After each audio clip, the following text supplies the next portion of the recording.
Ini pertemuan terakhir. Jadi kita malam ini khataman bab ini ya dari Ihya. Nanti kalau misalnya kita mau lanjut ngajinya ya kita bicarakan lagi mau ngaji apa nanti. Ya mohon maaf kalau beberapa kali misalnya contoh biasa karena memang rencana awalnya kan kita ngaji bareng-bareng, tapi perjalanannya yang baca saya gitu kan, tapi itu lumrah saja. Jadi kalau ketemu mentoknya ya biasa wong yang para imam saja ya, misalnya Imam Malik saja ada beberapa persoalan fikih yang nyerah beliau istilahnya gitu. Ada beberapa persoalan nahwu yang Abu Ali Al-Farisi yang merupakan ahli nahwu, imam dalam nahwu itu juga pernah nyerah beliau. Artinya itu sangat lumrah. Jadi ada beberapa hal yang sebenarnya belum terang banget ya, nggak apa-apa. Termasuk hal itu yang kemarin kita baca di sini ya, membina al-mukarrar al-muqati al-kalam fil zahir. Saya belum paham dari fil zahir ini. Jadi saya ulangi keterangannya bahwa al-mukarrar al-muqati al-kalam ini pengulangan kata yang memastikan bahwa kalamnya itu bersambung. Qala azza wa jalla wa ma yattabi'u alladziina yad'una min dunillahi syuraka iyattabi'una illa dhanna. Jadi kalau kemarin yang saya baca di tafsir itu karena alladzina yad'una min dunillah ini silahnya alladzina ini panjang sekali ya, panjang sekali sehingga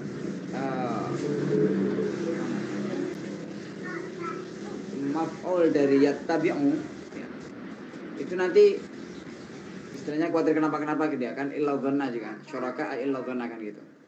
Jadi kemudian yattabi'u itu diulangi lagi, iyattabi'una illa dhanna.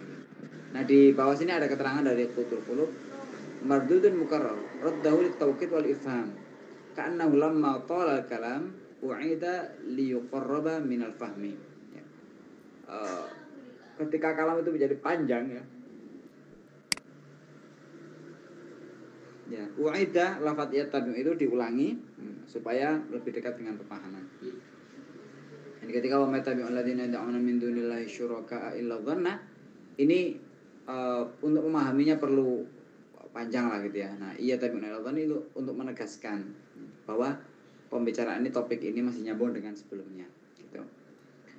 Terus yang ayat qala al mala'ul ladzina istakbaru min qaumihi lil ladzina istud'ifu liman amana minhum ya. Ini kan di poinnya di lil ladzina istud'ifu liman amana minhum. Jadi lam di situ diulangi 2 kali. Pertama lil ladzina, kemudian liman amana minhum. Padahal liman amana minhum itu juga bagian dari lilladzina istud'ifu. Kenapa perlu diulang lagi gitu? Nah, kok enggak misalnya qala alladzina istakbaru min qaumihi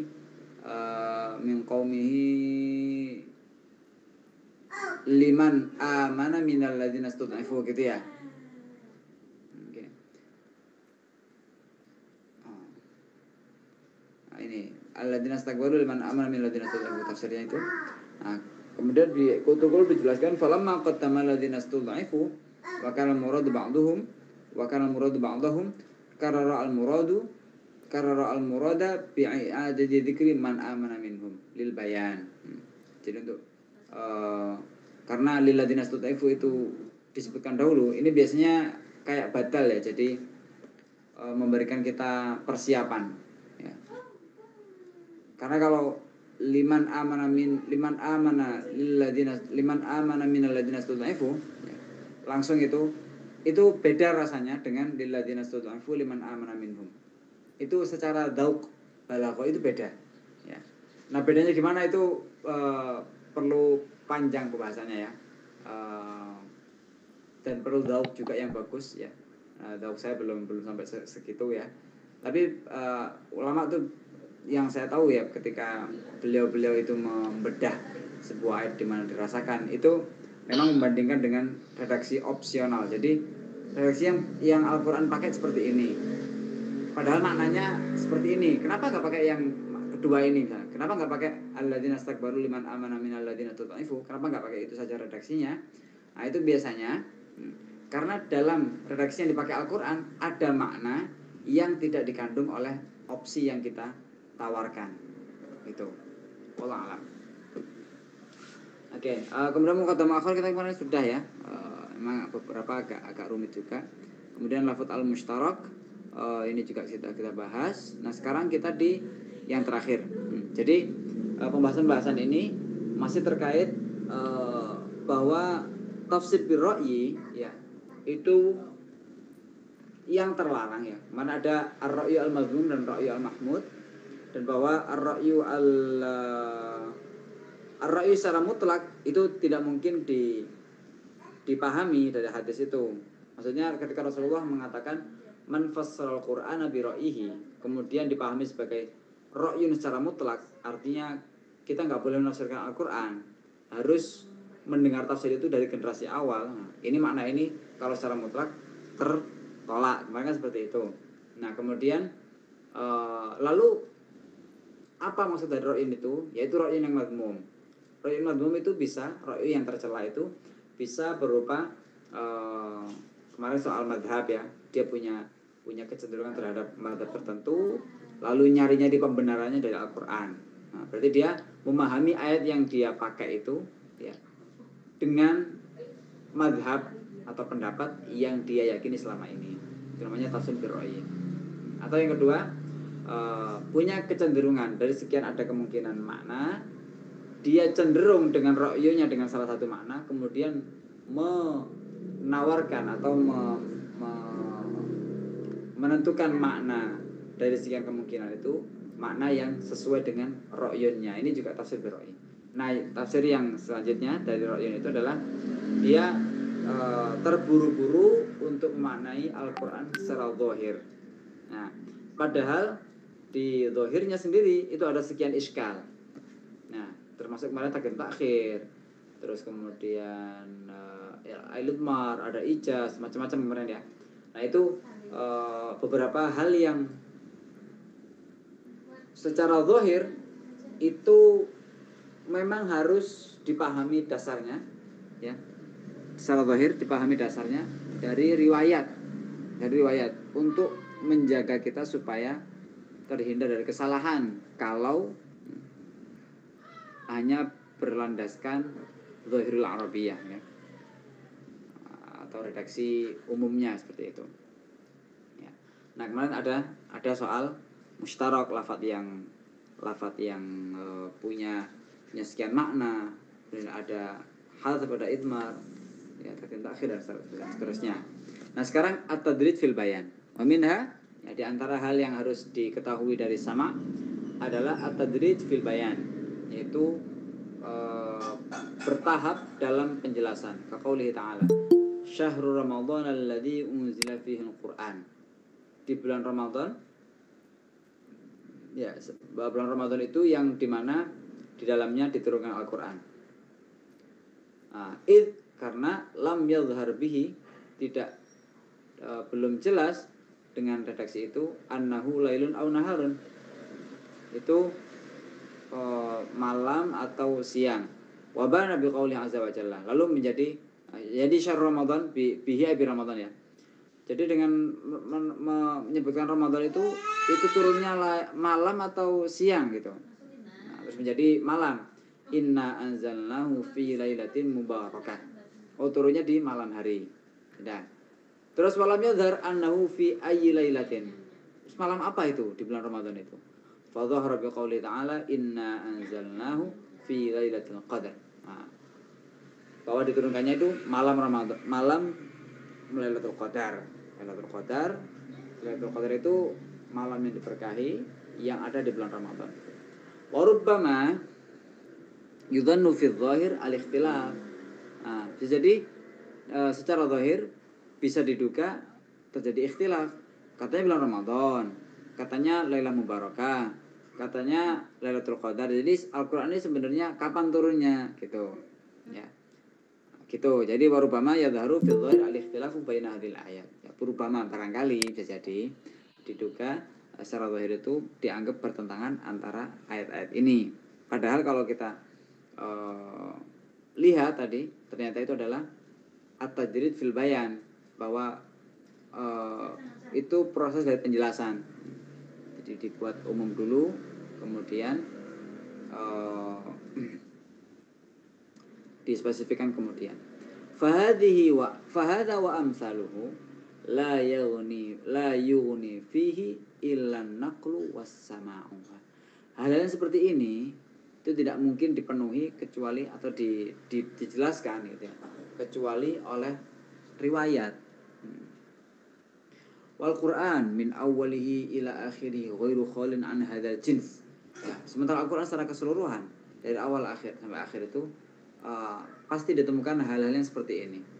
Li'annahu, karena Al-Quran itu unzila bilughatil Arab, diturunkan dengan bahasa Arab. Fakana mushtamilan ala asnafi kalamihim.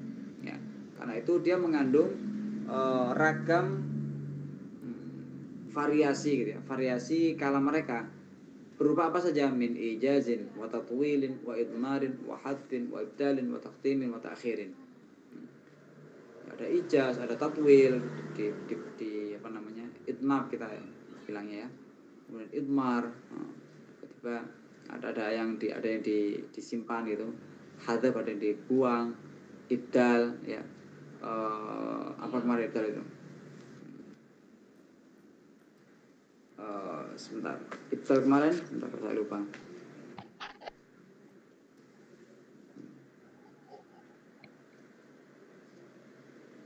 Itu ya apa? Al-Mangqul Al-Munqalib itu ya. Jadi ala Ilyas, ala Ilyasin. Redaksi-redaksi yang kadang secara redaksi kalimat itu bisa potensi disalahpahami. Kalau Ilyasin dengan Idrosin kemarin kan. Kayak seperti itu. Takdim takhir. Kenapa? Supaya apa? Liyakuna dzalikan mufhiman lahum. Supaya Al-Quran dengan demikian itu bisa membungkam mereka, wa mu'jizan fi haqqihim, dan menjadi mukjizat bagi mereka. Karena kalau Al-Quran itu turun dengan bahasa yang tidak dikenal mereka, ya, mereka tidak punya alasan untuk harus mengimani Al-Quran. Kenapa? Karena itu di luar kemampuan mereka, di luar kebiasaan mereka, jelas di luar kemampuan mereka. Tapi kalau ternyata Al-Quran pakai ijaz sebagaimana mereka pakai ijaz, pakai tatwil sebagaimana mereka pakai tatwil, pakai hadaf sebagaimana mereka pakai hadaf, dan seterusnya. Ini loh, saya juga pakai variasi-variasi yang kalian gunakan. Toh ternyata kalian juga nggak bisa. Ya ternyata kalian juga nggak bisa membuat yang seperti Al-Quran. Nah ini, ya, jadi tujuannya kenapa Al-Quran pakai demikian? Ya tujuannya untuk tampil sebagai sebuah kebenaran mutlak di mata mereka itu. Nah, karena itu untuk memahami Al-Quran ya harus paham kalamul Arab. Ya, harus paham kalamul Arab. Karena kalau enggak, kita hanya mengandalkan arti kalimat yang kadang secara struktur susunan itu kita maknai begitu saja seperti bahasa kita. Gitu. Bahasa kita hari ini, kalau orang Arab juga. Ya. Padahal uslubnya kan berbeda. Ya, uslub itu bisa berkembangan ya. Nah, uslub Al-Quran ya, itu dikenal dengan uslub orang zaman dulu gitu. Nah, kita nggak bisa kemudian hanya mengandalkan zahirul arabiyyah ya. Fa kullu man iktafa bi fahmi zahiril arabiyyah. Ya. Siapa yang mencukupkan dengan memahami redaksi letterlek ya bahasa Arabnya, wa badara ila tafsiril Quran, kemudian terburu-buru dengan mengandalkan itu saja menafsirkan Al-Quran, walam yastawthir bis sama'i wan naqli fi hadhil umur, kemudian tidak mencari kejelasannya melalui riwayat dalam hal ini, fahuwa dakhilun fi man fassara al-Qur'ana bi ra'yihi, maka dia termasuk orang yang menafsirkan Al-Quran bi ra'yihi ya, yang mazmum itu, mithla an yafhama min lafdil ummati al-ma'nal ashhara minhu ya, seperti ketika memahami lafaz ummah itu, ummah kaum gitu kan. Seperti memahami ummah dengan maknanya yang masyhur itu. Fayamila tab'uhu wa ra'yuhu ilaihi, kemudian pendapatnya cenderung kepada hal tersebut. Fa idza sami'u fi mawdhi'in akhar ma la ra'yuhu ila ma sami'u min masyhuri ma'nahu. Kalau kemudian ketemu ummah di tempat lain, dia juga memaknai dengan pemaknaan yang sama, wa taraka tatabbu'an naqli fi kathrati ma'anihi. Ya. Dan dia tidak mau berrepot-repot untuk mencari riwayat tentang makna umma itu. Fahadha ma yumkinu ay yakuna manhiyan anhu. Inilah yang mungkin ya bisa jadi yang dilarang oleh Rasulullah SAW, ya, bukan duna tafahumi li asril ma'ani kama sabaq. Bukan yang dimaksud ra'yun yang dicela Rasulullah itu adalah tafahum, berusaha untuk memahami lebih jauh li asril ma'ani, pada rahasia makna sebagaimana telah lewat. Fa idza hasala as-sama'u bi amsali hadhil umur, kalau sudah cross check melalui riwayat ya, terhadap hal-hal yang seperti tadi itu, ada takim takhir, ada tajrid bayan dan seterusnya itu sudah mengetahui melalui riwayat ya, makna-makna tadi itu, maka dia alim zahir tafsir, maka dia sudah mengetahui zahir tafsirnya. Fa huwa tarjamatul alfaz, itu baru secara redaksionalnya. Nah, maknanya baru zahirnya ya, tarjamatul alfaz. Wala yakfi dzalika fi fahmi haqaiqil ma'ani. Dan itu belum cukup untuk memahami hakikat-hakikat pemaknaan ya. Jadi hakikat makna tuh hal-hal yang istilahnya di luar zahir ya. Kemarin saya sempat mengutip dari Imam Syatibi bahwa apapun yang dibedah melalui perangkat kebahasaan ya, termasuk tadi takim takhir dan seterusnya itu masuk pada zahir ma'ani ya, masuk pada tafsir zahir ya. Saya ulangi bahwa Al-Quran itu ya, atau pemahaman Al-Quran itu ya, apapun yang dipahami melalui perangkat kebahasaan maka dia masuk makna zahir ya. Nah sementara makna hakikatnya itu belum ya, itu belum. Wa yudraku al-farqu baina haqa'iqil ma'ani wa dhahir tafsir bimithal ya. Sekarang kita lihat perbedaan antara haqa'iqil ma'ani dan dhahir tafsir. Wa huwa anna Allah azza wa jalla qala wa ma ramaita idh ramaita walakinna Allah rama. Fa dhahir tafsirihi wadihun. Ya.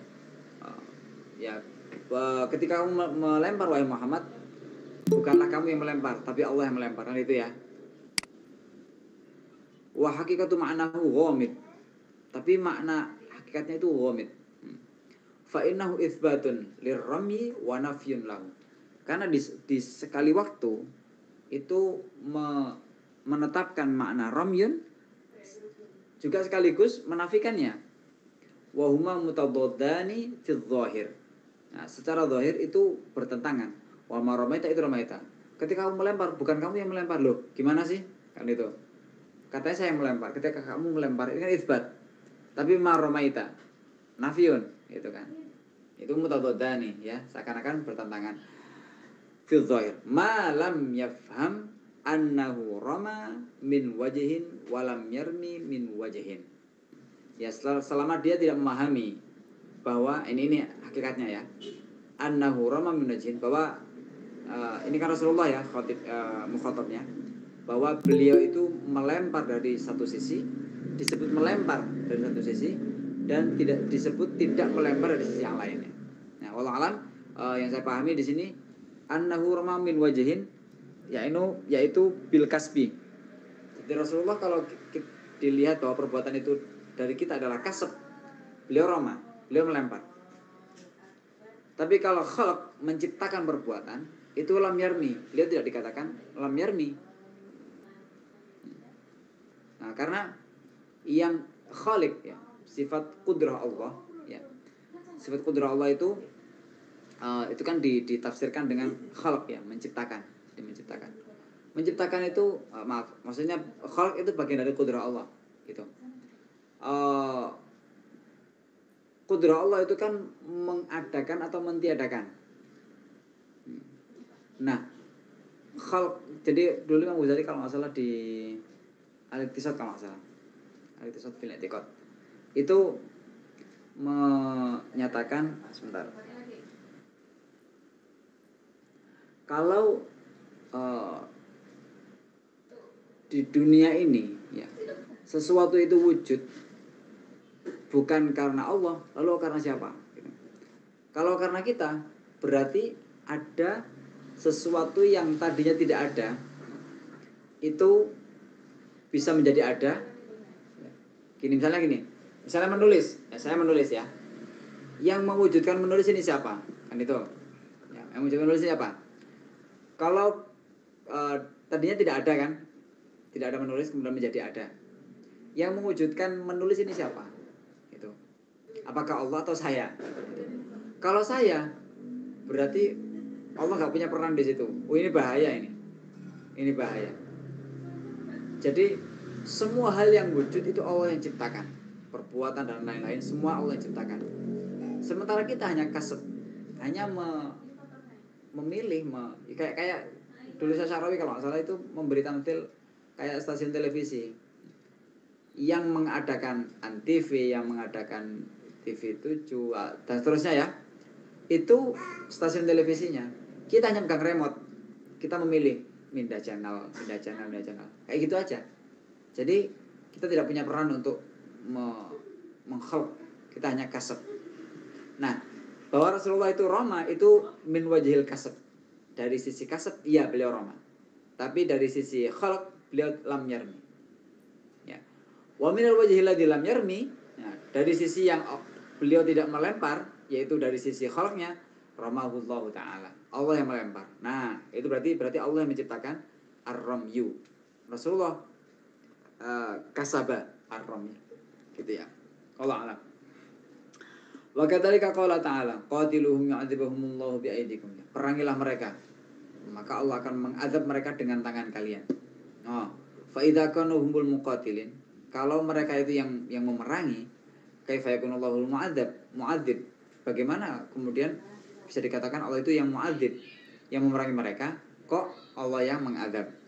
Wa idza kana Allah ta'ala huwal mu'adzib bi tahriki aidihim, kalau Allah yang mengazab dengan tangan mereka, fama ma'na amrihim bil qital. Lalu ngapain diperintahkan kita? Kan Allah tinggal gerakkan saja mereka untuk memerangi. Selesai. Ngapain pakai diperintahkan itu ya? Fama ma'na amrihim bil qital. Ngapain Allah perlu perintah gitu untuk berperang? Padahal kan cukup ya sudah Allah gerakan saja tangan mereka untuk memerangi, selesai. Nah, fa haqiqatu hadza yustamaddu min bahrin 'azimin min ulumil mukasyafat. Nah, hakikat dari makna-makna ini itu diambil dari lautan yang sangat luas dari ilmu mukasyafah. Di Kitabul Ilmi beliau, saya mengutip kalam yang agak menyedihkan ya. Beliau di awal itu beliau mengatakan kalau setiap kita itu harus ada lah jatah ilmu mukasyafah, kata beliau. Takutnya kalau ya kita kan punya ilmu zahir, ilmu syariah ya. Ilmu muamalah namanya kata beliau mengistilahkan. Jadi ada ilmu itu ilmu muamalah, ada ilmu mukasyafah. Nah, setidaknya kita itu punya hadun, punya bagian lah mendapatkan jatah ilmu mukasyafah. Nah, takutnya nanti suruh khotimah kata begitu. Jadi ini ada agak mengerikan ini. Ya, nah hal seperti ini bisa diungkap melalui ilmu mukasyafah. La yughni anhu dhahirut tafsir ya. Dhahirut tafsir belum cukup. Wa huwa an ya'lama. Apa itu ilmu mukasyafah ya?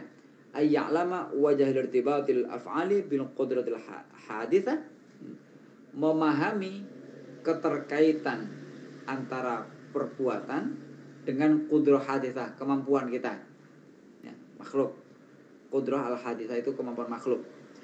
Wa yafhama wajah irtibatil qudrati bi qudratillahi azza wa jalla. Lalu memahami hubungan antara qudrah kita, qudrah haditsah dengan qudrahnya Allah. Hatta yang kasyifa ba'da idahi umurin katsiratin ghamidatin sidqu qoulihi ta'ala wa ma ramaita id ramaita walakinnallaha rama. Ya. Kalau dia sudah mengetahui hubungan antara perbuatan yang kita lakukan dengan kemampuan kita, lalu memahami hubungan kemampuan kita dengan kemahakuasaan Allah. Nah, itu setelah diulik semuanya, maka dia menjadi tersingkap baginya bahwa pernyataan Allah wa ma ramaita dan seterusnya itu benar. Wala'allal amro ini ungkapan harapan atau ungkapan seandainya saja itu gitu ya. Ini ungkapan ya. Jadi seperti kinayah atau apalah semacamnya. Biasanya laital umr biasanya. Laital amr biasanya. Ini pakainya la'alla. Wa la'alla al-amr. Law anfaqa fi istikshafi asrar hadzal ma'na wa ma yartabitu bi muqaddimatihi wa lawahihi lan qada al-umru. Oh, sebentar, sorry. Umr berarti ini. Sorry. Wa la'alla al-umra law anfaqa fi atau law unfiqa fi istikshafi hadzal asrari hadzal ma'na wa martabatu bi muqaddimati wa lawahihi lan qadal umru qabla istifa'i jami'i lawahihi. Jadi barangkali umur ini ketika seluruhnya didedikasikan untuk menyingkap rahasia makna ini dan apa yang terkait dengannya ya berupa hal-hal yang mendahulunya muqaddimat atau lawahih atau implikasi-implikasinya, maka umur itu akan habis sebelum menyelesaikan implikasinya saja. Wa ma min kalimatin minal Qur'an illa wa tahqiquha muhwijun ila mithli dzalik. Padahal dalam Al-Qur'an itu setiap kalimatnya untuk memastikan maknanya seperti apa hakikatnya ya, itu butuh untuk menyingkap ya, butuh muqaddimat, butuh lawahik, butuh banyak hal lah. Wa inna ma yankashifu lirrasikhina fil ilmi min asrari biqadri wazarati ulumihim wa safa'i qulubihim. Ya. Hal seperti itu bisa tersingkap bagi orang-orang yang kokoh keilmuannya berupa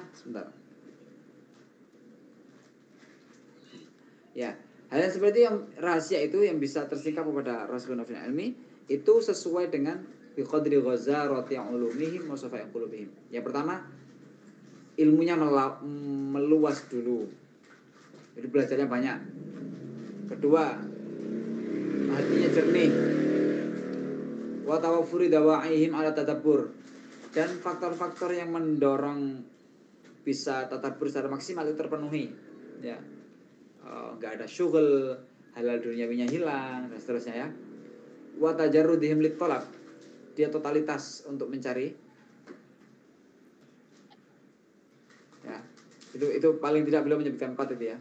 Jadi belajarnya sudah banyak, hatinya bersih, tidak terkontaminasi dengan madzhab tertentu atau seterusnya. Kemudian faktor-faktor yang mendukung tadabbur itu juga terpenuhi. Kemudian dia totalitas untuk mencari. Wa yakunu likulli wahidin haddun fit taraqqi. Dan kemudian bagi orang itu punya haddun fit taraqqi, punya batas dalam menaiki penyingkapan tadi itu ila a'la darajatin minhu, kepada derajat yang lebih tinggi lagi. Fa'amal istifa. Nah, adapun kalau tahu semuanya ya falamat ma'afi, enggak ada harapan ke sana. Walau kana al-bahru midadan wala asyaru aqlaman, walaupun lautan itu dijadikan sebagai tinta dan pohon-pohon sebagai pena, fa asraru kalimatillahi la nihayatalah, bahwa rahasia kalimat-kalimat Allah itu tidak ada ujungnya. Fatan fudu al-abhuru qabla an tanfada fatanfadu al-abhuru qabla an tanfada kalimatullah azza wa jalla. Maka laut itu akan habis mengering sebelum kalimat Allah itu habis. Famin hadzal wajhi yatafawatu al-khalqu fil fahmi ba'da al-ishtiraki fi ma'rifati dhahir tafsir. Wa dhahir tafsir la yughni anhu. Dari sisi inilah kemudian pemahaman ulama itu bertingkat-tingkat. Ya, setelah mereka menaiki level yang sama tentang pengetahuan dhahir tafsirnya. Ya. Ini yang penting ya. Wa dhahir tafsir la yughni anhu. Dhahir tafsir ini harus dipenuhi. Jadi sekali lagi, kita kalau belajar tafsir itu ya tafsir-tafsir yang Ibnu Katsir itu harus dikuasai. Jadi kalau kita mau menafsirkan Al-Quran misalnya ya, menafsirkan dari nol misalnya ya, dari nol, itu paling tidak riwayat-riwayat tentang penafsiran itu tahu gitu. Nanti kalau perangkatnya yang lain cukup, nah bisa lanjut itu. Karena setidaknya zahir tafsir itu akan menjaga kita dari kesalahan. Wa mithaluhu, misalnya yang lain, fahmu ba'di arba'in qulubin qawlihi sallallahu alaihi wasallam fi sujudihi a'udzu bi ridhaka min sakhatika ya. Pemahaman sebagian ulama sufi terhadap sabda Nabi ketika beliau sujud, a'udzu bi ridhaka min sakhatika, aku berlindung dengan ridhamu dari kemurkaanmu, wa a'udzu bi ma'afatika min 'uqubatik, dan aku berlindung dengan ampunanmu dari hukumanmu, wa a'udzu bika minka, dan aku berlindung kepadamu darimu, la uhsi tsana'an 'alaik, aku tidak mungkin mengetahui semua jenis sana atasmu, pujian atasmu. Anta kama asnaita ala nafsika, engkau adalah sebagaimana yang kau puji kepada dirimu sendiri ya, Allah.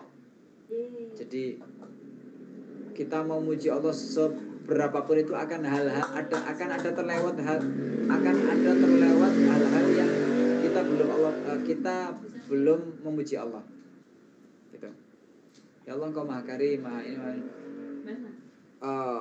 setelah kita memuji Allah dari sekian banyak hal, akan ada sekian banyak hal yang kita, bahkan lebih banyak ya, yang kita belum puji Allah dari sisi itu. Nah itu makna dari la uhsi tsanan 'alaik. Ya sudah, kalau begitu saya menyerah.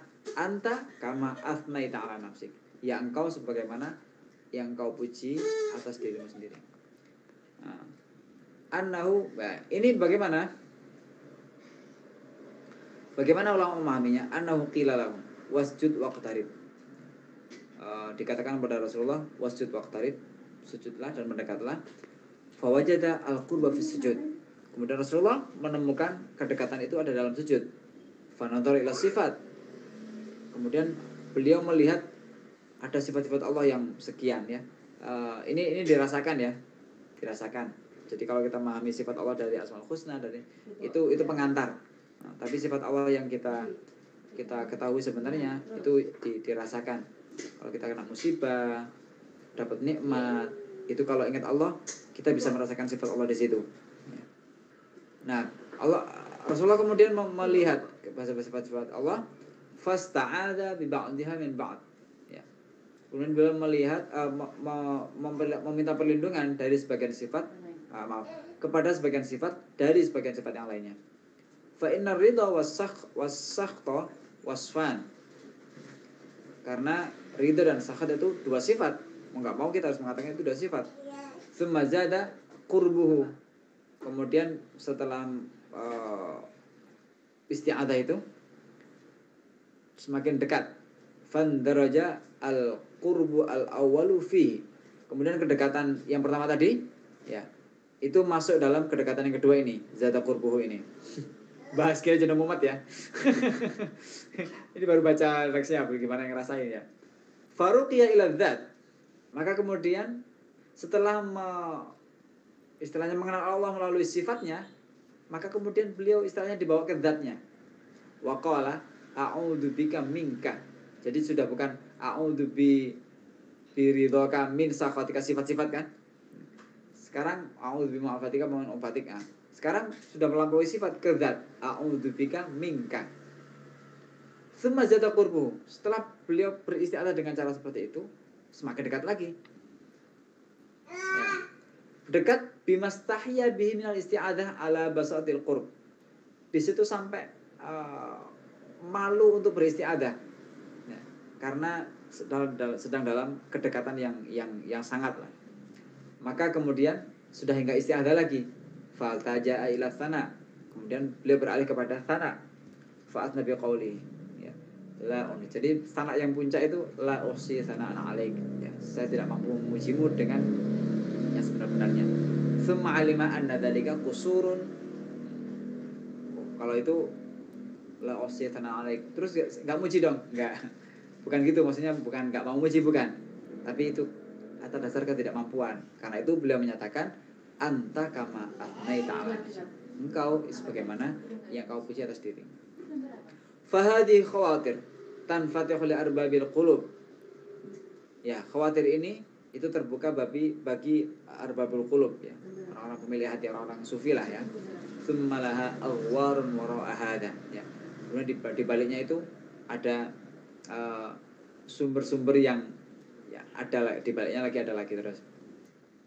Wa huwa fahmu ma'nal qurbi wa ikhtisasihi bis sujud, yaitu memaknai atau memahami makna kedekatan dan kenapa itu dicapai dengan sujud. Kenapa qurb itu punya kekhususan, punya keistimewaan pada sujud. Wa man isti'adzah min sifatin bi sifatin wa minhu bihi. Dan kemudian makna dari ya kan tadi agwar itu macam-macam ya. Ada agwar sekian banyak sumber mata air gitu ya. Yaitu pemahaman makna qurb dan kenapa kemudian sujud yang direpresentasikan sebagai simbol kedekatan qurb. Kemudian yang kedua, makna isti'adzah min sifatin bi sifatin. Makna isti'adzah dari sifat dengan sifat. Wa minhu bihi, dan dari Allah kepada Allah. Wa asrar dzalika katsiratun. Rahasia ini itu sangat banyak. Wala yadullu tafsir dzahiril lafzi 'alaiha, dan tafsir dzahir tidak cukup untuk menunjukkan ke sana. Walaysa huwa munaqidan li dzahiri tafsir. Tapi itu juga tidak dikatakan bertentangan dengan tafsir yang zahir. Bal huwa istikmalun lahu, bahkan itu dianggap sebagai penyempurna dari tafsir zahir. Wa wusul ila lubabihi ila al-babihi an zahiri, dan sampai kepada inti dari sekedar zahirnya. Fahada ma nuridu bi fahmil ma'ani al-batinah. Ya, ini yang kami kehendaki dari makna batinah la ma yunaqidu al-zahir. Jadi makna batin itu bukan yang bertentangan dengan zahir. Wallahu a'lam. Ya. Saya sampai sini ya. Jadi ini beliau sebenarnya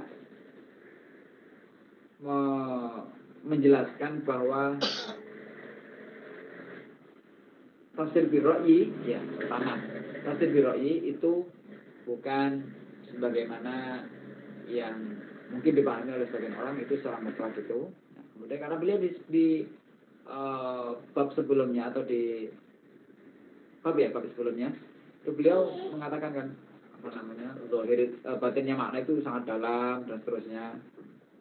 Terus orang nanti takutnya bisa mau maknai sejauh itu, padahal kan Rasulullah bersabda nah, beliau menjelaskan ini hadza ma nuriduhu bi fahmil ma'ani al-batinah ya. Ini yang maksud kami itu makna batin itu ini gitu. Bukan yang mayunafidul, bukan makna yang bertentangan dengan zahir. Wallahu ta'ala wa'ala. Demikian. Semoga kita dapat sesuatu ya dari apa yang kita baca ini. Monggo kalau misalnya ada yang didiskusikan, silakan.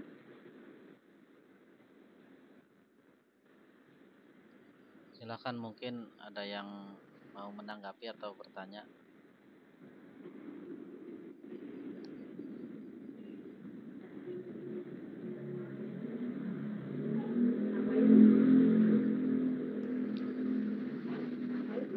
Ini juga mungkin salah satu contoh sebagaimana yang terakhir disampaikan oleh Pak Gures itu ya. Gimana? Jadi saya udah khatam, alhamdulillah.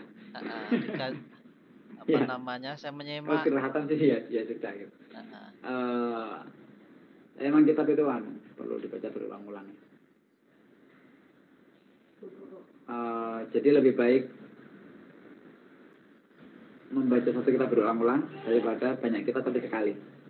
Karena ulama ngarang satu kitab itu sudah menyarikan dari sekian referensi. Jadi kita membaca sebenarnya juga sudah ibaratnya seperti kita memurojaah banyak referensi. Yang kita perlukan hanyalah memantapkan maklumat yang kita baca itu ya. dengan banyak mengulang-ulang. Jadi ini yang lebih penting malah sebenarnya. Jadi bukan banyak referensi, tapi banyak yang membaca satu referensi yang kredibel, yang kalau dalam bahasa ini mau tamat ya, dalam bahasa ilmiahnya mau tamat.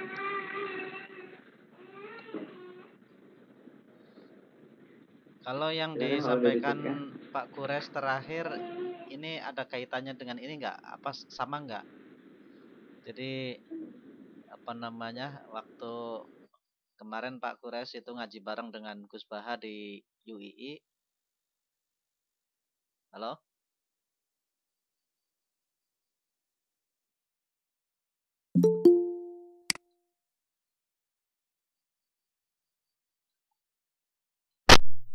Enggak, suara saya. Tes.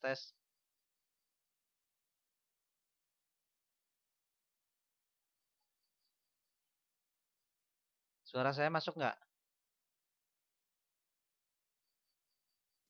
Masuk, Ustaz. Oh ya. Ini kok kiainya sepertinya nggak dengar ini.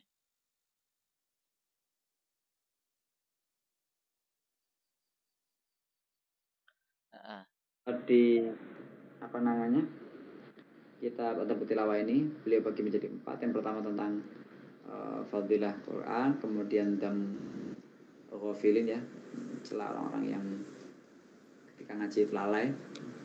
Kemudian bab kedua tentang adab-adab zahir ada 10. Bab yang ketiga tentang adab-adab batin juga ada 10. Nah di bab batin itu beliau salah satu sarannya adalah jangan terpaku atau berhenti pada ketika tadabbur ya, jangan berhenti pada tafsir zahir, jangan jumud. Karena Al-Quran itu punya sekian makna batin yang sangat mendalam gitu. Nah ketika beliau menyatakan ini, beliau mengandaikan ada seseorang yang kemudian mempermasalahkan pernyataan ini, karena Rasulullah sudah bersabda man fasal Al-Quran bi ra'yihi dan seterusnya ya. Itu kan sangat sadis ya, Rasulullah mau mengancam itu, falyatabawa maq'adahu minan nar kan itu. Nah kemudian beliau bahas di bab keempat ini. Jadi sebenarnya tafsir bi ra'yi itu tidak seperti itu gitu. Beliau menjelaskan bahwa dia memaknai tafsir bi ra'yi itu adalah tafsir-tafsir yang ra'yun apa yang madhum itu. Nah di bagian akhir tadi ada ra'yun yang dia hanya bermodalkan zahirul arabiyah, makna zahir dari, atau bahasa kita makna leksikal ya barangkali, pokoknya makna zahir lah, makna harfiah ya, makna harfiah dari modal itu kemudian menafsirkan. Nah, itu yang terlarang, karena secara harfiah itu nanti kalau dimaknai harfiah akan terjadi banyak iskal itu nanti bertentangan dengan logika, bertentangan dengan wakil kenyataan, atau bertentangan dengan ayat yang lainnya gitu ya, sehingga ini perlu diselesaikan dulu ya melalui tafsir birriwayah ya, birriwayah. Jadi untuk memahami tafsir zahir kita perlu riwayah. Nah dengan modal inilah ya, tafsir riwayah belum mencakup makna batin ya, tapi dengan modal tafsir birriwayah, tafsir bil ma'thur, kemudian kita menjadikannya modal untuk menyelami makna Al-Quran. Tidak berhenti di situ maksudnya. Jadi tetap harus menyelami. Menyelami tetap modal tafsir riwayat tadi. Jadi saling melengkapi lah. Demikian awal. Monggo kalau ada yang mau diobrolkan silakan. Tes. Masuk. Ini terkait dengan penafsiran, ini kan agak panjang sebenarnya ya. Mungkin kalau yang disampaikan oleh Pak Kures terakhir waktu dengan Gus Baha itu ini yang dimaksud di keterangan ini ya. Ketika Pak Kures itu menjelaskan tentang waqad balaghtu minal kibari itiya, itu al-kibari itiya itu Syekh Sya'rawi itu baru tahu ketika beliau berobat di di Inggris itu ya. Syekh Sya'rawi, Syekh Mutawalli Sya'rawi ya. Ah, jadi udah nggak ada gunanya obat-obat itu karena sudah usianya sudah minal kibari ya itu. Itu mungkin maksud di situ bahwa makna itu sangat dalam, makna kibar itu. Terus ada lagi, saya tadi diskusi dengan teman-teman komunitas ekonomi syariah itu. Jadi ketika kita berdiskusi tentang konsep ghanimah dan fai' itu. Kalau dalam kajian fikih, ghanimah itu kan harta yang diperoleh dengan jalan perang secara nyata itu. Kalau fai' itu eh, harta rampasan tapi tidak melalui jalan perang ya, karena takluk tunduk langsung menyerah tanpa ada peperangan itu fai'. Yang jadi pertanyaan ketika kita hubungkan dengan misi guru kita Pak Quraisy itu untuk membumikan Al-Qur'an. Terus ghanimah dalam konteks yang kekinian itu seperti apa? Apakah konsep itu masih bisa diterapkan? Nah, sepertinya kok sekarang sudah nggak ada perang-perang. Seandainya ada perang pun sekarang hukum internasionalnya sudah berbeda dengan dulu gitu. Apakah ayat-ayat tentang ghanimah, tentang fai itu sudah mulgha? Tidak perlu digunakan lagi itu. Nah, mungkin ada satu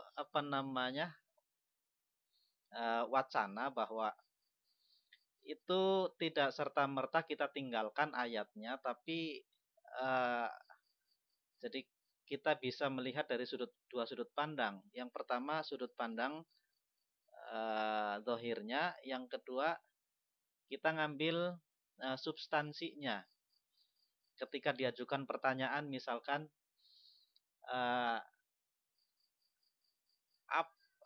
kenapa turun ayat tentang ghanimah? Kenapa turun ayat tentang ghanimah? Mungkin itu ada kaitannya yang sering disampaikan oleh Gus Baha itu. Jadi kenapa kalau ghanimah sama perampokan itu kan hampir sama. Tapi harta merampok itu haram, ghanimah halal. Karena apa? Karena ghanimah bisa jadi memang di situ ada ilatnya. Kenapa dihalalkan? Kalau dikembalikan kepada orang kafir itu akan dipakai untuk memerangi kita lagi. Jadi mungkin dari pertanyaan itu kenapa disyariatkan ghanimah? Ya untuk daf'ul mafasid. Nah, mungkin juga model penafsiran seperti itu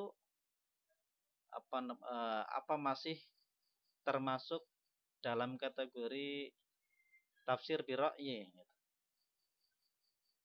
Ya sama seperti kita ngambil ilatnya ketika ada ayat wasariqu wasariqatu faqta'u aydiyahuma itu. Jadi konsep memotong tangan sudah kita tidak gunakan.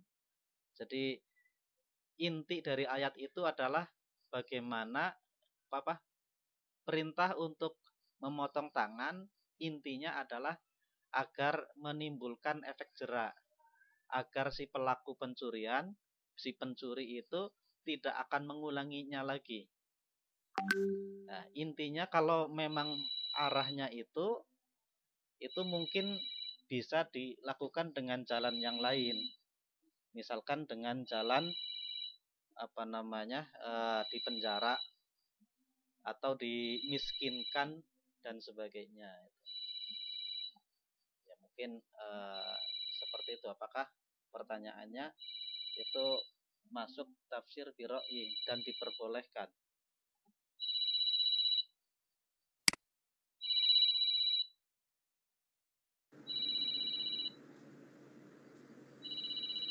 Gimana? Mangga.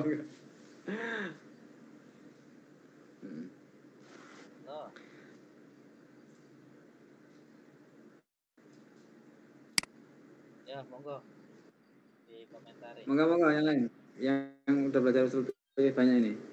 Kang Krizu, Kang Afif, Kang Fatih, udah alumni salaf ini. Monggo. Saya mah kolab saya enggak salah saya. Halo.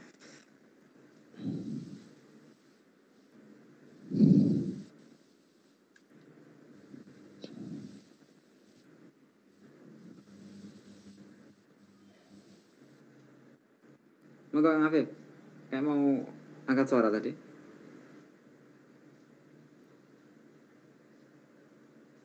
Waalaikumsalam warahmatullahi wabarakatuh. Mana ya? Ya. Itu bagaimana perkembangan untuk kegiatan puasa gimana? Oke, saya mungkin menanggapi beberapa poin ya. Dari yang saya tahu ya, kalau misalnya saya nggak tahu kok saya sampaikan, astagfirullah ya. Allah ngampuni kita semua. Yang pertama tadi soal itu, jadi ini ada soal apa? Apakah ayat ini dianggap mulgha, tidak berlaku lagi atau gimana? Jadi ada ini terkait dengan konsep nasikh mansukh. Jadi ayat-ayat yang ada beberapa tawaran para ulama itu, beliau meniadakan nasikh dalam konteks Al-Quran. Di Al-Quran sudah selesai, dia berlaku semuanya. Kemudian kalau nasikh syariat, iya diakui ada nasikh syariat itu secara umum ya.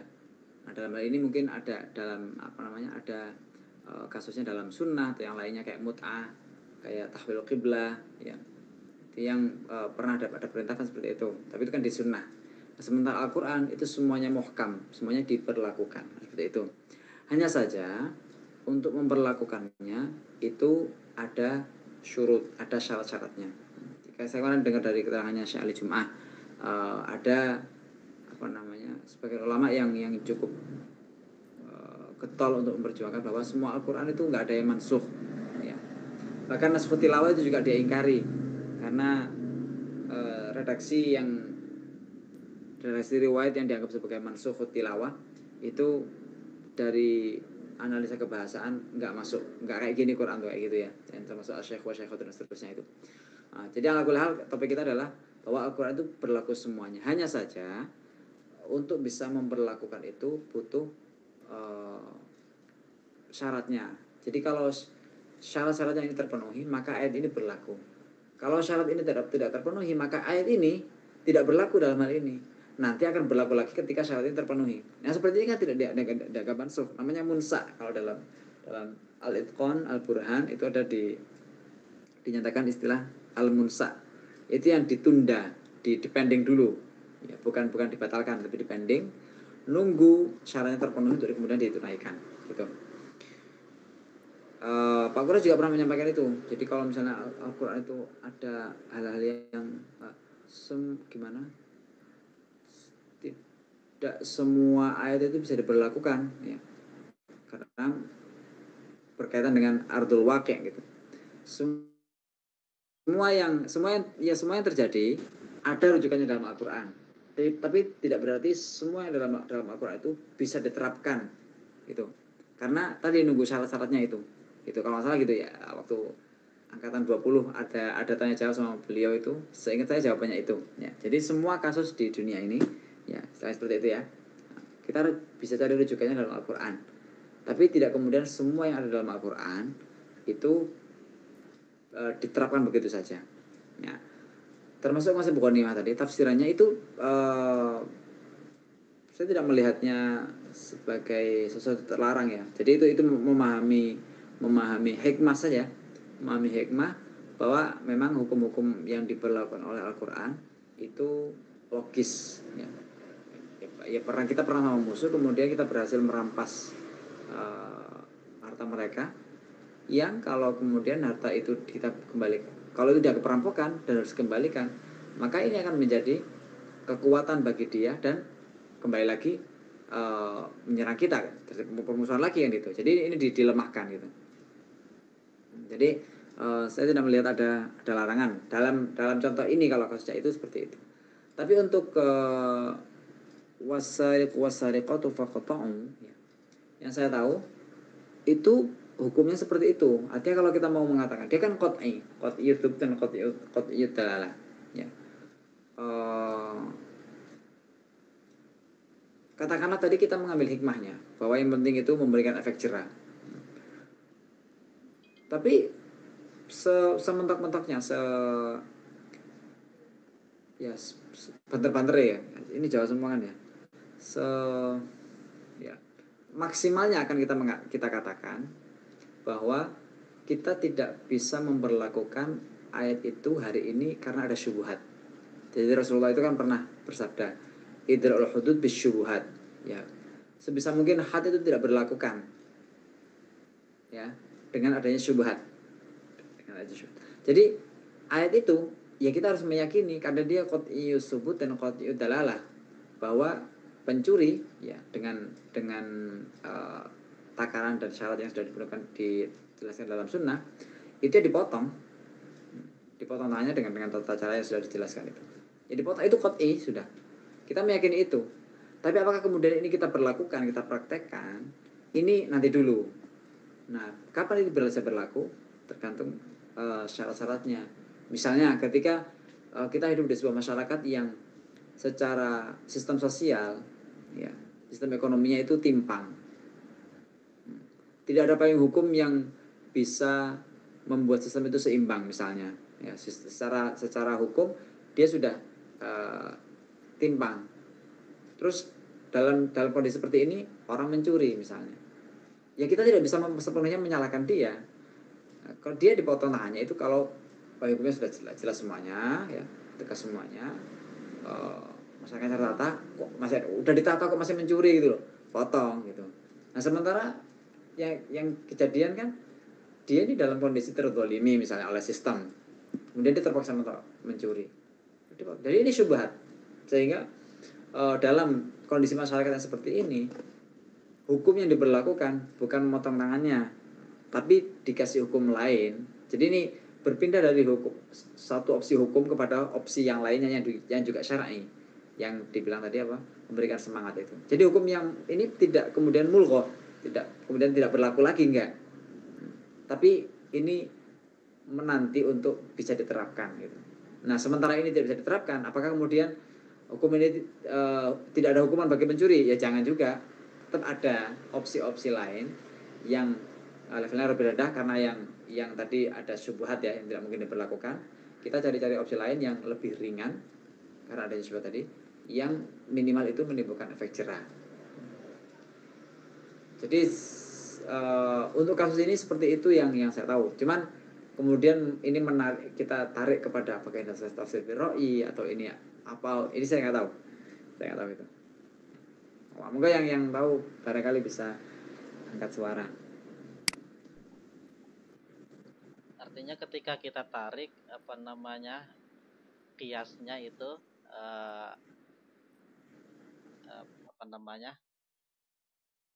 kalau memang yang diambil adalah ilatnya atau substansi dari pembolehan mengambil harta rampasan itu adalah daf'ul mafasid, maka mungkin bisa diterapkan di zaman sekarang. Misalkan kalau negara sedang bermusuhan dengan negara lain, pokoknya perang yang jadi musuh negara itu kan bisa macam-macam, bisa negara lain, bisa satu kelompok, bisa pribadi gitu. Nah, ketika ini diterapkan, artinya negara boleh merampas, berperang dengan misalkan sekarang Palestina sama Israel itu. Ini kalau yang diambil adalah daf'ul mafasid, mungkin kemungkinan itu bisa menghalalkan merampok punyanya Israel agar mereka itu lemah, tidak bisa menyerang Palestina misalkan. Atau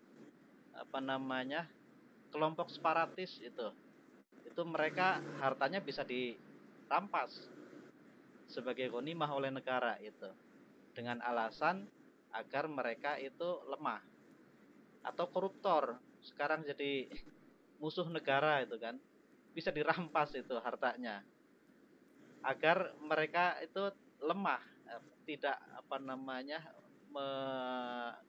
merusak negara lagi gitu. Nah itu apa namanya mungkin kalau kita terapkan di apa namanya dalam konsep kenegaraan kita saat ini itu mungkin seperti itu. Iya, iya.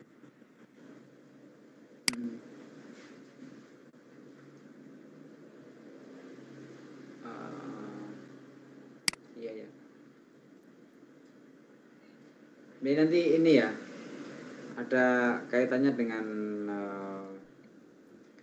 konsep bahwa la jitihada ma'wujudin nas. Ada ulama menyatakan seperti itu kan. Jadi sepanjang ada sebuah kasus yang dibicarakan oleh Al-Quran atau hadis dan kita bisa terima periwayatannya, maka selama itu pula kita pakai hukum Al-Quran dan hadis kan seperti itu. Nah ketika kemudian ada sebuah peristiwa yang tidak ada wujudnya ya, dalam ada sebuah peristiwa yang tidak ada dalilnya gitu ya, nah baru kita pakai kias, istilahnya kan gitu. Itu yang saya tahu alam ya. Maka mau nyalain jauh nanti saya ngomongnya. Maksudnya kejauhan dari kemampuan saya mas. Maka yang sudah belajar dulu kayak banyak ini. Maka. Saya kemarin sampai takut saya baca muafakat. Di bab awal itu beliau menyatakan kalau bahwa yang boleh baca kitab ini itu dia sudah menguasai fikih, usul fikih. Jadi dia sudah menguasai syariat aslan wa far'an gitu. Wah jadi ngeri juga sih. Tapi redaksi beliau enak sekali. Jadi apa namanya? Beliau menyampaikan itu ngalir gitu. Enggak pakai redaksi yang bikin kita mengkerut ini maksudnya apa enggak. Ngalir. Kayak Ihya gini, ngalir.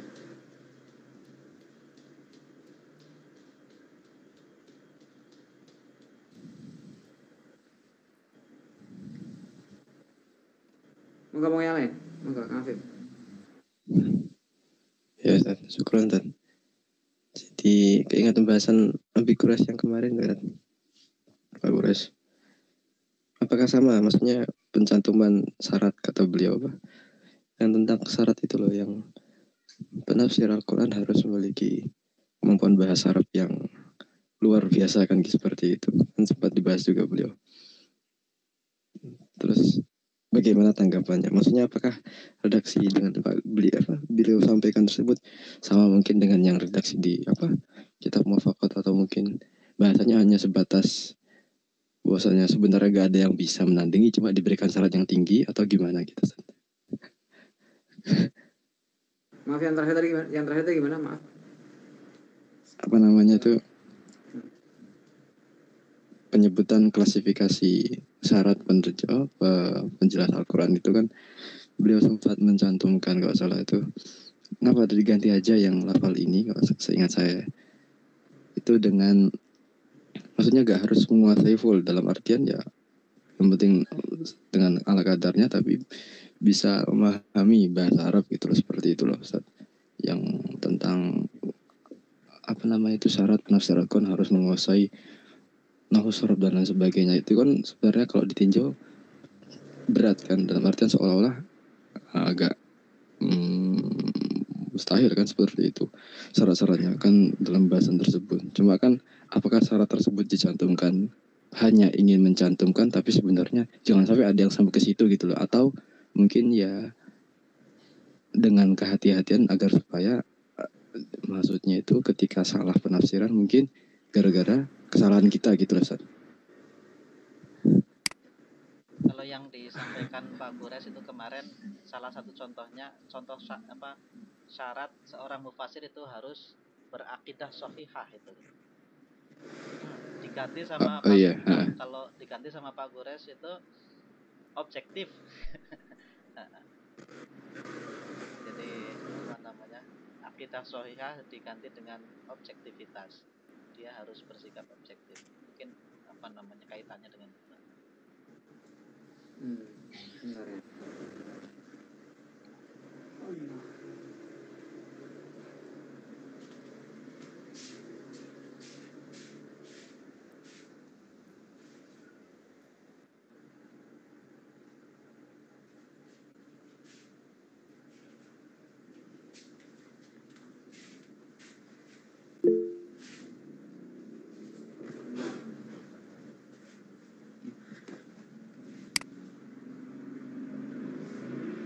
Ini Nabi Azim.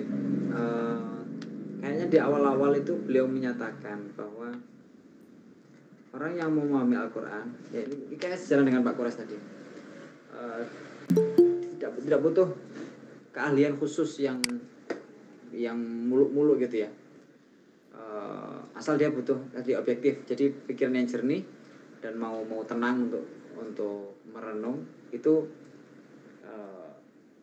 bisa memahami Al-Quran. Seperti itu. Ini barangkali ya Ustaz Afif ya, kadang-kadang kita perlu melihat konteks, jadi gimana pernyataan itu muncul. Kayak tadi Nasikh Mansuh itu, saya sempat berpikir gini, ulama itu sebagian mengatakan kalau ayat-ayat damai itu mansuh oleh ayat perang, ya mansuh oleh ayat perang. Kemudian belakangan pendapat itu digugat Syekh Jum'ah dan guru-guru beliau itu banyak, bahwa ada sampai meneliti itu karena ada sekitar 160-an ayat tentang damai yang kemudian dimansuh oleh atau ayat yang mansuh lah gitu ya. Berteliti satu persatu enggak, ternyata hanya 6 yang bisa dikatakan dia mansuh. Ada peneliti lagi, saya lupa namanya, saya cuma yang ceritanya ya. Diteliti lagi 160 dan sampai ada kesimpulan yang 6 juga enggak mansuh. Jadi semuanya bisa berlaku. Nah, kemudian kenapa ulama itu mengatakan demikian? Nah, kita melihat konteksnya. Ternyata umat Islam itu sejak wafatnya Rasulullah, ya, negara Islam kan masih ada. Dan dia berdiri sebagai sebuah negara yang dibanding-bandingkan dengan negara lain yang non-muslim kan gitu. Jadi posisinya superior. Nah, kalau kondisi seperti itu, kemudian ketika bicara perang, ya pantas, gitu kan, pantas. Barangkali mohon maaf ya, ini dengan segala hormat kita pada para ulama, barangkali beliau tidak berpikir bahwa nanti umat Islam itu ada kondisi seperti ini, apa namanya, negara terpecah-pecah, negara satu dengan yang lainnya sama-sama Islam dan seterusnya, sehingga tetap mengatakan ayat-ayat damai itu dimaksud oleh ayat perang. Ternyata ayat-ayat damai itu bisa berlaku lagi nantinya. Sudah dikatakan mengatakan mansuh, ya, ternyata masih bisa berlaku lagi. Nah gitu kan. Nah kembali ke pertanyaan tadi. Ketika ulama menyebutkan syarat-syarat itu, wallahu a'lam, ya, wallahu a'lam, bisa jadi sebelum-sebelumnya itu ada kasus-kasus orang salah menafsirkan Al-Quran, salah memahami Al-Quran karena perangkat kebahasaan yang dimilikinya itu terbatas. Gitu. Jadi ada orang-orang yang salah dalam memahami Al-Quran karena dia gak bisa nahwu, dia gak bisa sorof, dia salah dalam memahami balaghah dan seterusnya. Akhirnya pahamnya salah, sehingga ini masalah ini. Kalau gitu orang mau menafsirkan Al-Quran harus tahu bahasa Arab. Kenapa? Atau harus tahu balaghah misalnya. Kenapa? Karena ada kejadian orang salah menafsirkan Al-Quran karena balaghahnya belum cukup. Gitu. Nah, kemudian terkumpul banyak itu. Ada orang salah berakidah, menafsirkan ayat demikian, akhirnya menghasilkan penafsiran yang salah tentang akidah. Sehingga untuk mengantisipasi itu ya harus paham akidah dulu. Nah, berangkat dari inilah kemudian ulama itu kadang-kadang berbeda-beda. Syekh Muhammad Abdul itu seingat saya beliau mengharuskan belajar bahasa Arab juga, balaghah, dan balaghah tidak mungkin bisa dipahami tanpa nahwu sorof, lughah juga tidak mungkin, harus paham itu.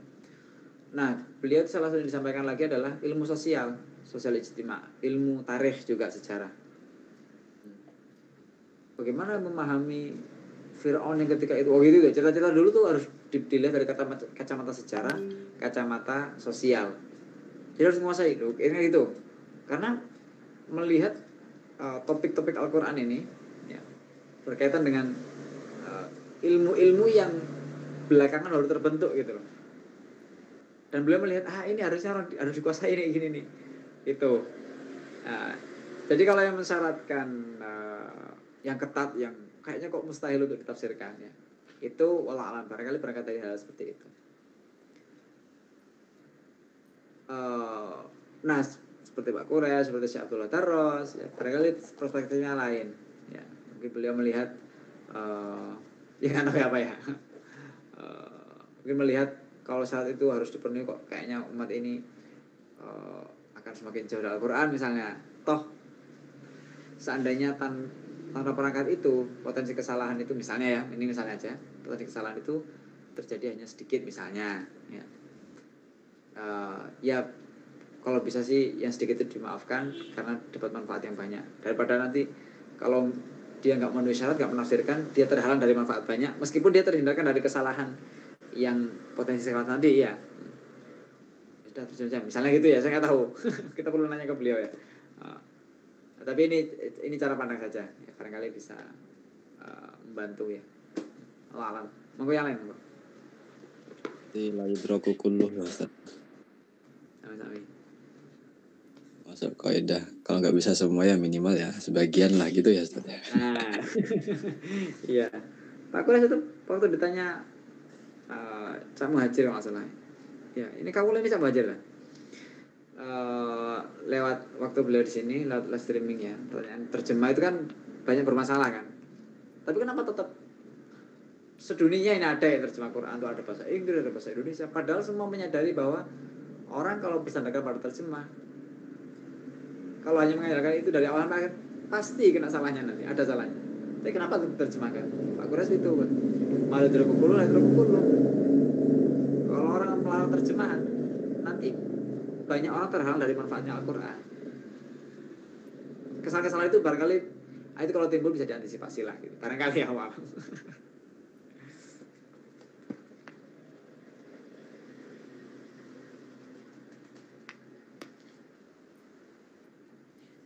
Ya Ustaz, terima kasih. Mungkin tapi ada itu Ustaz, malah tambah tentang nasih masuk jadi pas tadi sore kan ada teman kuliah bilang gini, pertanyaan sampaikan ke presentasi itu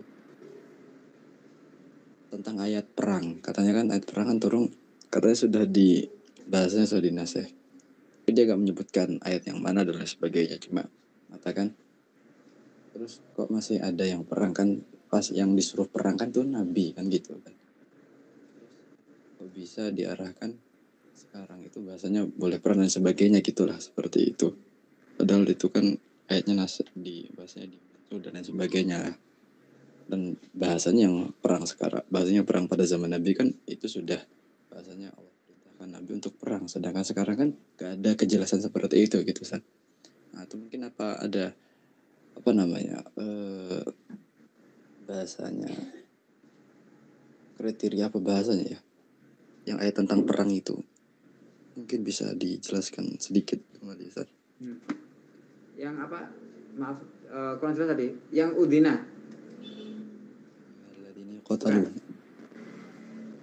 Tapi dia nggak nyebutin ayatnya, cuma bilang bahasanya ayat itu kan turun kan untuk Nabi kan, seperti itu. Terus jadi kalau nggak turun Nabi ya bahasanya kayak gak itu Ustaz. Ya nggak usah dipakai lagi bahasanya seperti itu kan, gak jelas mana yang diperangi kan gitu, alasannya seperti itu. Jadi ketika dulu ada Nabi jelas itu mana musuh, mana ini jelas. Sementara sekarang tuh semuanya serba samar gitu ya. Iya, alasannya seperti itu. Terus kenapa Ustaz? Ke situ gak larinya. Kalau sekarang kan samar, ini mana yang orang harbi, mana yang orang dhimmi dan seterusnya kan belum jelas, sehingga kita tidak mungkin memperlakukan ayat perang. Gitu maksudnya. Iya, kurang lebih seperti itu. Terus saya kan bahasanya saya juga ikut nyampur dalam artian cuma itu menolak pertanyaan dalam artian tahu berarti orang Palestina sama Israel kalau usah perang berarti tak gimana gitu ya. Kan jadi rancu nanti kalau misalnya seperti itu. Iya, saya mohon maaf untuk masalah perang ini, belum punya cukup referensi. Saya takut nanti ini takut jatuh dalam ini. Karena Abah Husnul juga berkali-kali mengatakan kalau bicara ayat Quran harus utuh, kata beliau gitu. Jadi kalau hanya menggunakan terjemah itu belum pasti atau enggak ya, pasti akan terjadi kesalahan, salah paham. Nah, saya mohon maaf belum punya cukup referensi untuk bicara masalah itu. Ya itu kan Gus Bah pernah nyampaikan bahasanya kan itu. Kalau dulu perang itu Nabi jelas mukminnya, musuhnya jelas kafirnya, gitu. Jadi layak untuk perang. Nah, sekarang ini kita juga belum tentu semukmin itu kan itu. Musuhnya juga belum tentu sekafir itu. Nah, saya itu agak panjang gitu ya. Mohon maaf. Tapi dalam kitab ini juga kan Imam Ghazali sudah menyampaikan di awal-awal gitu bahwa di antara kita bermuasyarah dengan Al-Qur'an itu adalah taksis itu. Bahwa kita menganggap perintah-perintah yang ada dalam Al-Qur'an itu untuk kita sendiri. Terus ada juga keterangan di kitab ini juga bahwa memfassara Al-Qur'an bi ra'yih itu tidak termasuk bi ra'yih kalau memang dia itu pendapatnya sesuai dengan bidangnya gitu. Kalau makanya tafsir itu kan punya karakteristik masing-masing gitu. Kalau Gus Baha kecenderungannya itu menafsirkan dengan rasa hukumnya, rasa fikihnya itu kuat banget itu. Ya karena bidang beliau itu memang kuat di bidang fikihnya. Berbeda dengan yang lain, mungkin yang kuat di bidang tasawufnya akan membawa-bawa ayat Al-Qur'an ke tasawuf. Itu keterangan yang lalu itu kan tidak termasuk bi ra'yih kalau yang seperti itu.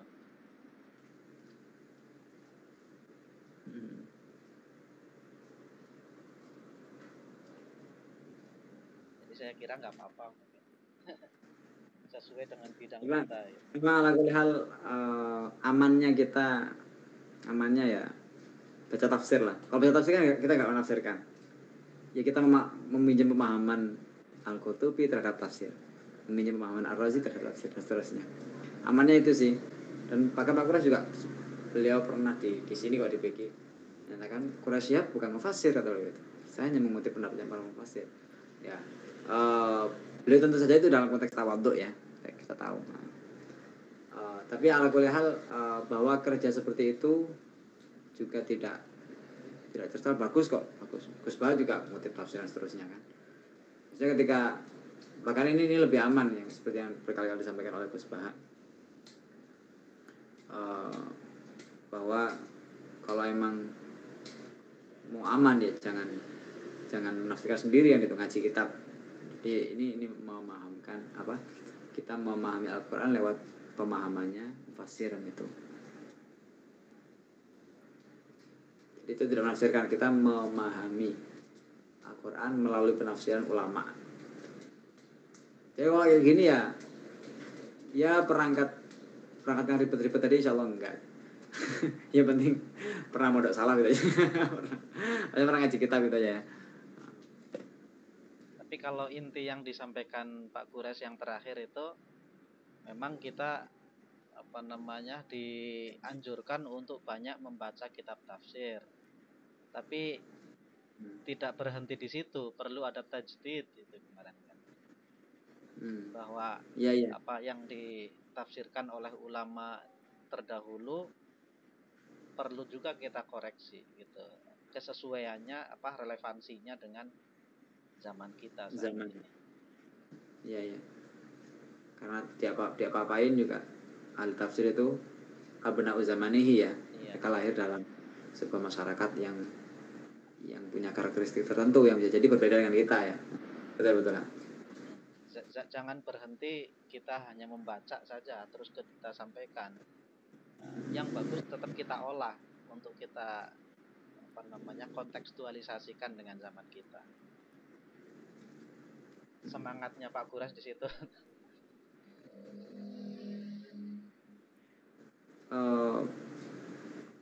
Gus Baha itu, ya kalau saya lihat Gus Baha itu asik, beliau sering ngutip-ngutip ayat itu untuk disesuaikan dengan keseharian kita hari-hari ini, entah terkait sosial, terkait hukum, terkait akidah, seringnya akidah sih. Itu sering beliau. Kayak kemarin tiba-tiba beliau mengatakan kita tahu itu kan seringnya kita identikan dengan kita melihat. Tapi kalau Allah ya gini, kita tahu saya tahu di situ ada kamu karena saya melihat kamu kan gitu. Kalau kata Allah enggak, ala ya'lamu man khalaq. Jadi yang mengetahui dia menciptakan. Meskipun dia tidak melihatnya, dia tahu. Saya nyimpan uang dalam, atau saya menyimpan uang dalam, atau misalnya saya yang bangun Monas ya, di Monas itu dalamnya saya isi apa, saya tahu karena meskipun saya nggak melihatnya, tapi saya tahu dalamnya ada apa karena saya yang bikinnya kan itu. Jadi bisa mengkontekstualisasikan ya ayat itu dalam kehidupan kita sehari-hari. Itu bagus ya gitu. Jadi kayak tadi maksudnya di samping juga membaca tafsir, mentajdidnya, juga mengkontekstualisasikannya di kehidupan kita sehari-hari. Itu juga penting. Jadi yang pernah saya sampaikan itu ya kalau bisa pandangan kita itu Qur'ani gitu. Jadi cara pandang kita itu Qur'ani. Enggak berdasarkan apa yang kita dengar dari orang-orang sekitar kita dan seterusnya. Oke. Jadi itu dulu ya. Allah alam. Kita sudah di akhir ini. Kang Sakit baru masuk. Sudah terakhir dan sudah khataman.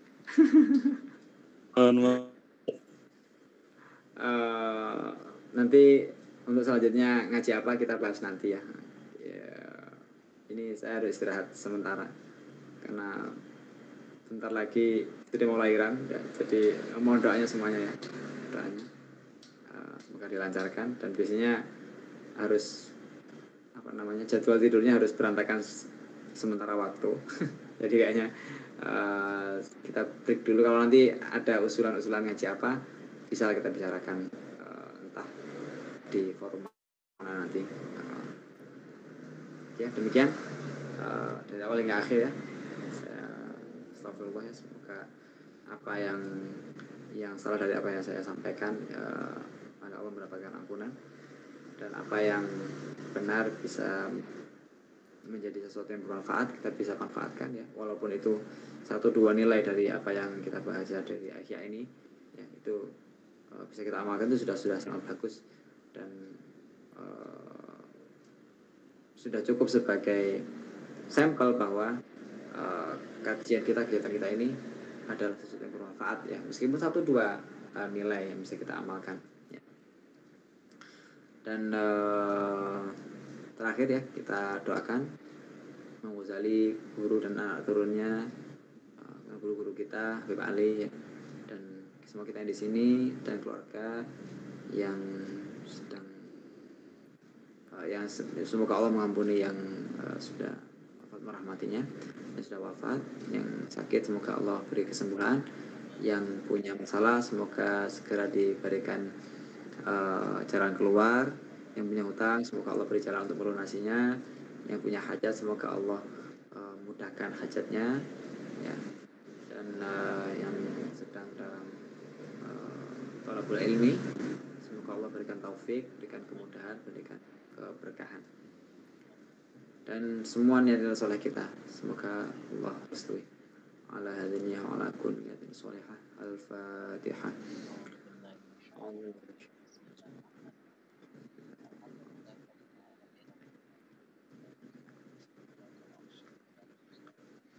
Bismillahirrahmanirrahim.